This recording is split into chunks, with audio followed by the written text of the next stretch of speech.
Welcome students. In previous classes we have discussed about chapter 1, 2, 3, 4 and 5. In previous class we have a discussion about importance of letters, chapter number 5 अक्षरों का महत्व, importance of letters. हमने उसके question answer भी किए। आज हम अपना नया चैप्टर नंबर 6 शुरू करने जा रहे हैं। चैप्टर नंबर 6 का नाम है पार नज़र के। पाठ का नाम है पार नज़र के। पहले एक बार इस पाठ के बारे में हम बात करेंगे कि यह पाठ किस बारे में है, इसमें मुख्य जानकारियाँ कौन कौन सी हैं।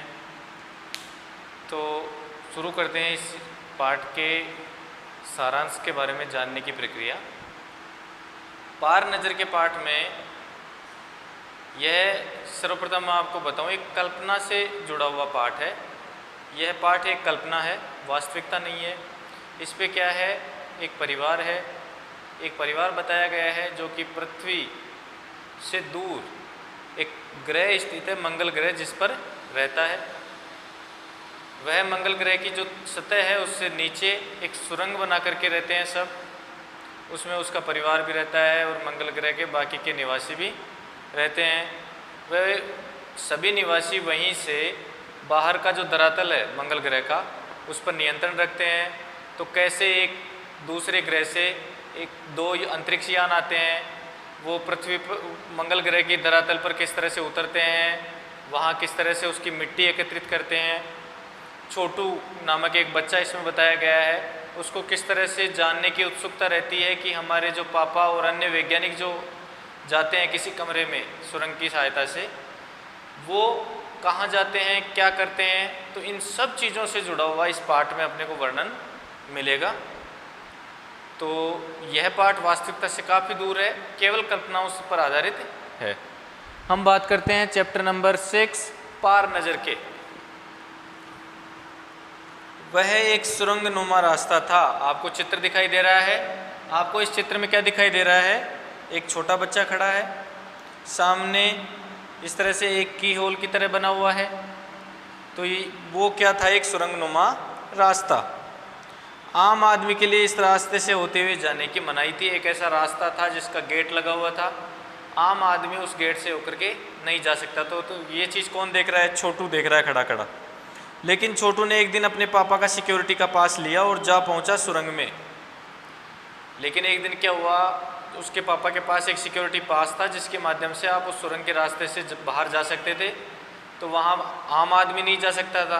तो छोटू ने क्या किया, एक दिन, छोटे बच्चे को रहता ही है, आप छोटे बच्चे को या आप स्वयं पे लेकर के देखिए, आपको माता पिता जिस चीज़ के लिए मना करते हैं, छोटे बच्चे को सबसे पहले वही काम करना होता है। तो चूँकि उसके माँ बाप मना करते थे कि इससे बाहर आप नहीं जाओगे, यह आम आदमी के लिए रास्ता नहीं है, तो छोटू को क्या क्यूरियोसिटी हुई, उत्सुकता क्या हुई कि मेरे को देखना है कि उस रास्ते से बाहर क्या है, वहाँ से चल करके पापा कहाँ जाते हैं। तो उसके लिए एक सिक्योरिटी पास मिलता था। तो छोटू ने क्या किया, अपने पापा का सिक्योरिटी पास चुरा लिया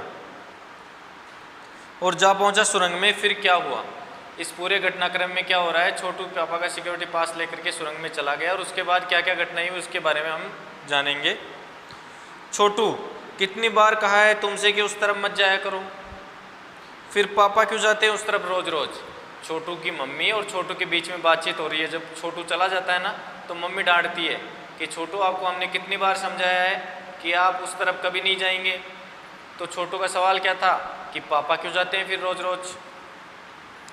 रोजाना यही वार्तालाप हुआ करता था, रोज यही बातचीत। वार्तालाप का मतलब होता है आपस में बातें जो होती हैं उनको वार्तालाप बोलते हैं।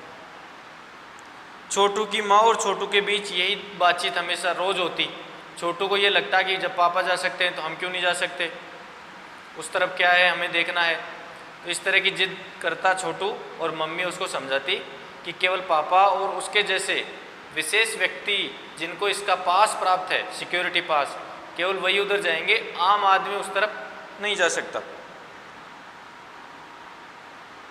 उस तरफ एक सुरंगनुमा एक रास्ता था। सुरंगनुमा का मतलब होता है एक लंबी सी पृथ्वी की, मंगल ग्रह की धरातल के नीचे की बातचीत हो रही है ये।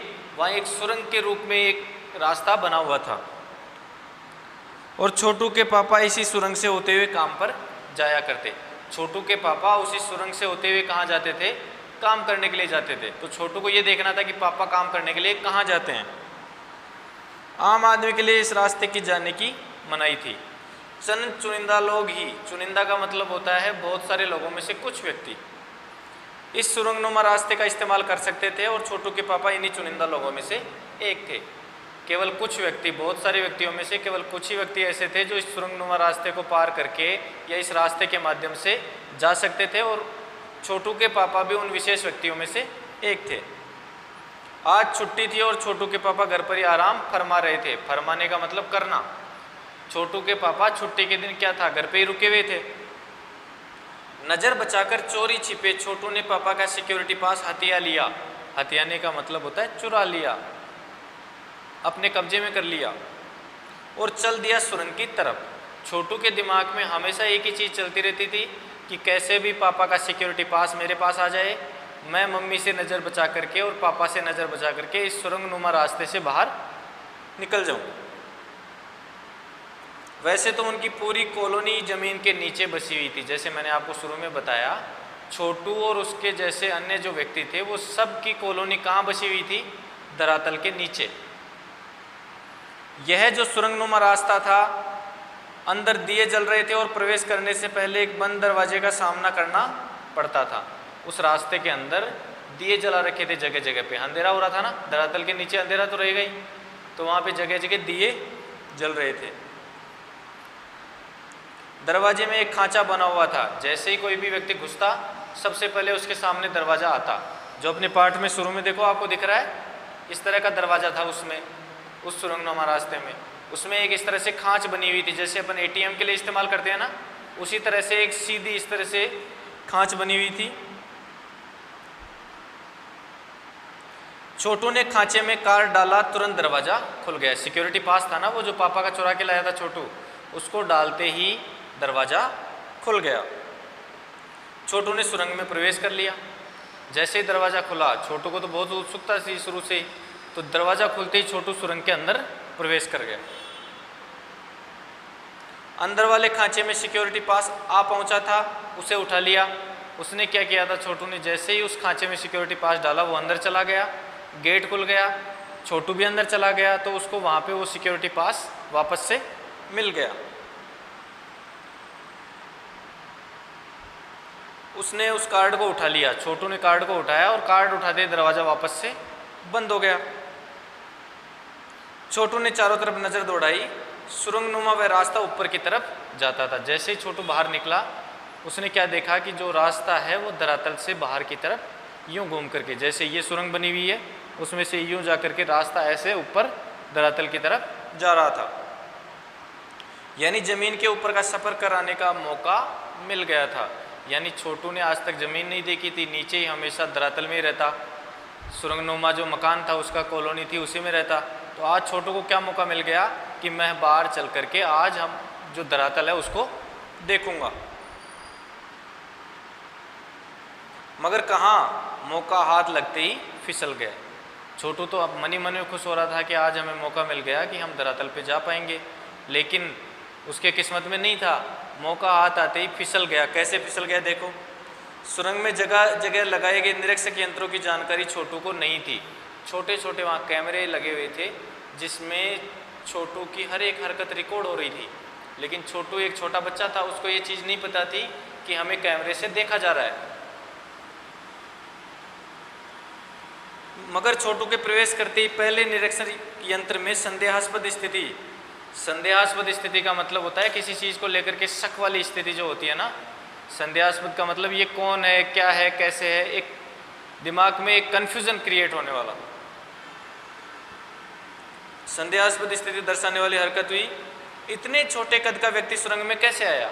आज से पहले हमेशा कैमरे के अंदर जब भी कैमरों ने रिकॉर्ड किया तो उसमें क्या था, छोटा बच्चा कोई नहीं आता था।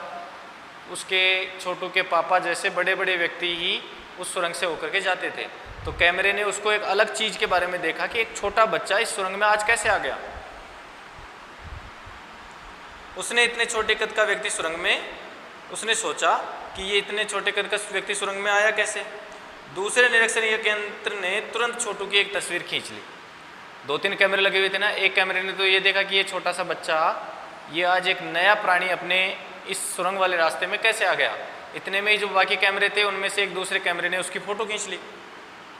किसी एक नियंत्रण केंद्र में इस तस्वीर की जांच की गई और खतरे की सूचना दी गई। जैसे ही कैमरे ने फ़ोटो खींची उसने कंट्रोल रूम को भेज दिया। वहाँ बड़े बड़े कंप्यूटर लगे हुए थे जहाँ पे उस तस्वीर की जांच की गई कि क्या यह व्यक्ति या यह तस्वीर आज से पहले भी इस रास्ते से गई है क्या। तो जैसे ही चेक हुआ मिला कि नहीं गई, क्योंकि छोटू पहली बार गया था।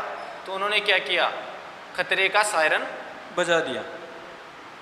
इन सारी गतिविधियों से अनजान छोटू आगे बढ़ रहा था। छोटू को ये पता ही नहीं था कि अपने चारों तरफ जो कैमरे लगे हुए हैं उन्होंने देख करके, अपने को देख करके वहाँ सायरन बजा दिया और थोड़ी देर में पुलिस का सिपाही कोई ना कोई आ करके अपने को पकड़ लेगा। तभी जाने कहाँ से सिपाही दौड़े चले। मैं आपको बता रहा था ना, कैमरों ने खतरे का संकेत दे दिया था कंट्रोल रूम ने। तो जहाँ इनका बेस बना हुआ था, जहाँ पे इनके सिपाही बैठे हुए थे, वहाँ से एक सिपाही दौड़ा दौड़ा आया। छोटू को पकड़ के वापस घर छोड़ गए।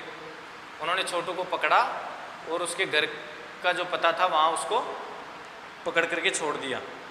घर पर माँ छोटू का इंतज़ार कर रही थी, क्योंकि छोटू माँ को बता के नहीं आया था। तो घर पे माँ उस छोटू का इंतज़ार कर रही थी कि हमारा छोटू कहाँ चला गया।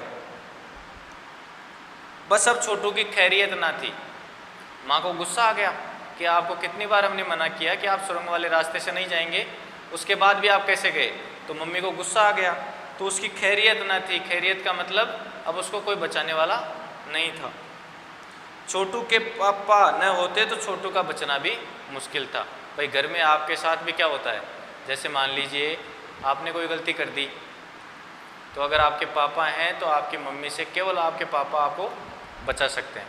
और इसी तरह से आपकी अगर मम्मी आपसे गुस्सा हो गई तो पापा आपको बचा सकते हैं, अगर पापा आपसे गुस्सा हो गए तो आपकी मम्मी आपको बचा लेती हैं। इसी तरह से छोटू को भी किसने बचा लिया, उसके पापा ने बचा लिया। वरना तो आज छोटू की मम्मी के हाथ से पिटाई होनी थी, क्योंकि मम्मी ने मना किया था। उसके बावजूद भी छोटू उस सुरंग वाले रास्ते में चला गया था। छोड़ो भी, मैं इसे समझा दूंगा सब। पापा क्या कह रहे हैं छोटू के कि इसको छोड़ दो, मैं इसको सब समझा दूंगा, फिर वह कभी भी ऐसी गलती नहीं करेगा।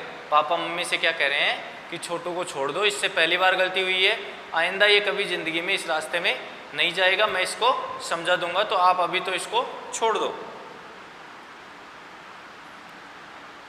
पापा बोले, पापा ने छोटू को बचा लिया। पापा बोले, छोटू मैं जहाँ काम करता हूँ ना वह क्षेत्र ज़मीन से ऊपर है। पापा छोटू को बताने लग गए कि जहाँ भी मैं काम करता हूँ वह क्षेत्र कहाँ है, ज़मीन से ऊपर। मतलब अपन सुरंग में रह रहे हैं, इस सुरंग से ऊपर जा कर के हमारा कार्य है, वहाँ पे हम काम करते हैं। वहाँ आम आदमी नहीं जा सकता, क्योंकि वहाँ के माहौल में कोई जीवित ही नहीं रह सकता। क्यों नहीं रह सकता, क्योंकि धरातल पर ऑक्सीजन, मंगल ग्रह के धरातल पर ऑक्सीजन नहीं है। तो उसके पापा छोटू को समझा रहे हैं कि नीचे हम तो कृत्रिम रूप से जिंदा रहते हैं, लेकिन जैसे ही ऊपर जाएंगे वहाँ किसी भी आम आदमी का जिंदा रहना संभव नहीं है। तो आज हमने पार नज़र की जो चैप्टर है अपना, चैप्टर नंबर 6, उसके फर्स्ट पार्ट के बारे में उसका कुछ भाग हमने आज पढ़ा। इससे आगे का जो भी पार्ट है हम हर एक क्लास में धीरे धीरे पढ़ते जाएंगे। अब तक हमने जो पढ़ा है उसका एक बार हम रिवीजन कर रहे हैं। हम जो पार नज़र के पार्ट पढ़ रहे हैं उसके अंदर यह एक काल्पनिक कथा है, काल्पनिक एक तथ्य है, जिसके अंदर ये बताया गया है कि मंगल ग्रह पर पहले जीवन था, धीरे धीरे विपरीत परिस्थितियाँ बन गई, उस पर रहने वाले सभी व्यक्ति सुरंग बना करके ज़मीन के नीचे रहने लग गए। तो वहीं पर एक छोटू नाम का बच्चा था। वह छोटू नाम का बच्चा जहाँ पापा काम करने जाते थे वहाँ की जगह पे जाना चाहता था हमेशा। वहाँ पे एक सुरंगनुमा रास्ता बना हुआ था, जिसमें प्रवेश के लिए आपको सिक्योरिटी पास की ज़रूरत पड़ती है। तो छोटू ने क्या किया, उसको बहुत ज़्यादा क्यूरियोसिटी हो रही थी ना ऊपर के बारे में जानने के लिए, तो उसने पापा का जो पास था, सिक्योरिटी पास, वह चुरा लिया और एक दिन घुस करके बाहर चला गया। वहाँ पे कैमरों ने उसको देख लिया, सिपाही ने पकड़ करके उसको वापस मम्मी के पास छोड़ दिया। मम्मी उस पर गुस्सा हुई, लेकिन उस दिन क्या है, उसकी किस्मत अच्छी थी कि पापा घर पे रुके हुए थे, तो उन्होंने उसको छोटू को उसकी मम्मी से बचा लिया और आगे से छोटू को समझाया कि आप दोबारा आइंदा कभी ऐसा मत करना, क्योंकि धरातल पर किसी भी आम आदमी का जाना संभव नहीं है। इस तरह से अब आगे की कहानी में हम बात करेंगे कि क्यों संभव नहीं है, आगे क्या क्या हुआ, छोटू ने और क्या क्या किया, वो सब हम आगे की जो भी ऑनलाइन क्लासें होंगी उसमें सीखेंगे। आज के लिए इतना ही, धन्यवाद।